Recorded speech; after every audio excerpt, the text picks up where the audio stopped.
আজকের আমার নিবেদন কবিগুরু রবীন্দ্রনাথ ঠাকুরের লিপিকা কাব্যগ্রন্থ থেকে নেওয়া মেঘলা দিনে। রোজই থাকে সমস্ত দিন কাজ আর চারদিকে লোকজন। রোজই মনে হয় সেদিনকার কাজে, সেদিনকার আলাপে, সেদিনকার সব কথা দিনের শেষে বুঝি একেবারে শেষ করে দেয়া হয়। ভিতরে কোন কথাটা যে বাকি রয়ে গেল তা বুঝে নেওয়ার সময় পাওয়া যায় না। আজ সকালবেলা মেঘের স্তবকে স্তবকে আকাশের বুক ভরে উঠেছে। আজও সমস্ত দিনের কাজ আছে সামনে আর লোক আছে চারিদিকে, কিন্তু আজ মনে হচ্ছে ভিতরে যা কিছু আছে বাইরে তা সমস্ত শেষ করে দেয়া যায় না। মানুষ সমুদ্র পার হলো, পর্বত ডিঙিয়ে গেল, পাতালপুরীতে শীত কেটে মণিমাণিক্য চুরি করে আনলে, কিন্তু একজনের অন্তরের কথা আর একজনকে চুকিয়ে দিয়ে ফেলা এ কিছুতেই পারলে না।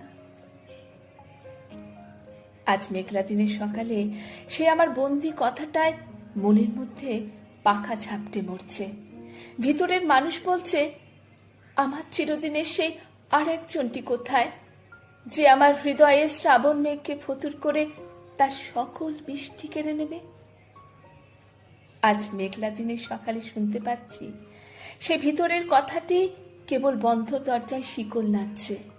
ভাবছি কি করি, কে আছে যার ডাকে কাজের বেড়া ডিঙিয়ে এখনই আমার বাণী সুরের প্রদীপ হাতে বিশ্বের অভিসারে বেরিয়ে পড়বে? কে আছে যার চোখের একটি ইশারায় আমার সব ছড়ানো ব্যথা এক মুহূর্তে এক আনন্দে গাঁথা হবে, এক আলোতে জ্বলে উঠবে? আমার কাছে ঠিক সুরটি লাগিয়ে চাইতে পারে যে আমি তাকেই কেবল দিতে পারি। সে আমার সর্বনেশে ভিখিরি রাস্তার কোন মোড়ে?